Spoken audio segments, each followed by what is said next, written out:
আউযুবিল্লাহি মিনাশ শাইতানির রাজিম বিসমিল্লাহির রহমানির রহিম। সম্মানিত দর্শক শ্রোতা, আসসালামু আলাইকুম। আশা করি মহান আল্লাহর ইচ্ছায় আপনারা সবাই ভালো আছেন। আলহামদুলিল্লাহ, আমিও ভালো আছি।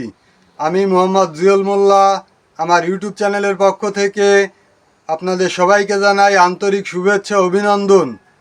আজ আমি আপনাদের সামনে একটা অত্যন্ত মূল্যবান এবং গুরুত্বপূর্ণ বিষয় আলোচনা নিয়ে উপস্থিত হয়েছি।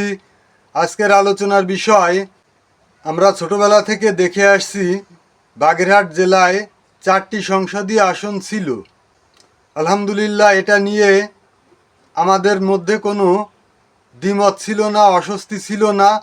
এটা নিয়ে আমরা সব মতাদর্শের লোক খুব শান্তিতেই ছিলাম।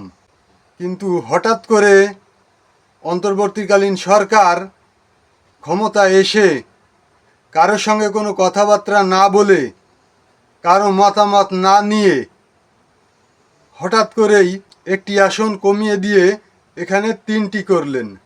বাগেরহাট জেলার সর্বস্তরের জনগণ এই 3টা আসনের বিরোধী। বাগেরহাটের জনগণের দাবি যে আগে যে 4টে ছিল ওই 4টাই থাক, আমাদের 3টা করার কোনো প্রয়োজন নাই। আমরা ওই 4টে আসন নিয়েই শান্তিতে ছিলাম।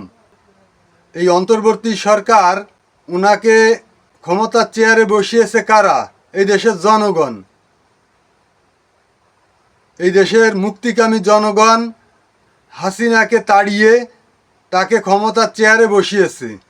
উনি ক্ষমতার চেয়ারে বসে জনদুর্ভোগ সৃষ্টি হয় বা জনগণের বিপক্ষে যায় এমন কোনো কাজ করবে, এটা জাতির প্রত্যাশা নয়। বাগেরহাটের জনগণ এটা মেনে নিতে পারছে না। এ নিয়ে হরতাল অবরোধ হচ্ছে, জনদুর্ভোগ সৃষ্টি হচ্ছে। তাই সরকারকে বলতে চাই, অবিলম্বে জনদাবির প্রতি সম্মান দেখিয়ে এই আদেশ বাতিল করা হোক এবং পূর্বে যে অবস্থায় ছিল 4টি আসন, সেই অবস্থায় ফিরিয়ে আনা হোক। আশা করি অন্তর্বর্তী সরকার জনগণের এই দাবির প্রতি শ্রদ্ধা দেখাবেন এবং এই ন্যায্য দাবিটাকে খুব সহজেই মেনে নেবেন। শেখ হাসিনা জনগণের দাবি মেনে নেয়াকে নিজে ছোট হয়ে যাওয়া মনে করত। বিশেষ করে বিরোধী মতের কোনো দাবি উনি মেনে নিতেন না।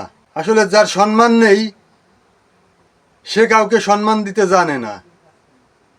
তো শেখ হাসিনার তো নিজেরই মান সম্মান ছিল না, সে জনগণের ন্যায্য দাবির প্রতি কিভাবে সম্মান দেখাবে? প্রফেসর মোহাম্মদ ইউনূস আর শেখ হাসিনা এক জিনিস নয়। প্রফেসর মোহাম্মদ ইউনূস শান্তিতে নোবেল বিজয়ী হয়েছেন। আশা করি উনি এই সামান্য বিষয় নিয়ে দেশে অশান্তি হোক এমন কাজ করবেন না। এই নিয়ে রোজ রোজ হরতাল অবরোধ হচ্ছে, জনদুর্ভোগ সৃষ্টি হচ্ছে। তাই অন্তর্বর্তী সরকারের কাছে অনুরোধ করব, অবিলম্বে এই আদেশ প্রত্যাহার করে জনগণের দাবি মেনে নিন। আমার বিশ্বাস অন্তর্বর্তী সরকার অবিলম্বে এই আদেশ প্রত্যাহার করবে এবং জনগণের দাবি মেনে নেবে। সম্মানিত দর্শক শ্রোতা, এই ছিল আজকের আলোচনা। আশা করি আজকের আলোচনা আপনাদের সবার কাছে খুবই ভালো লেগেছে।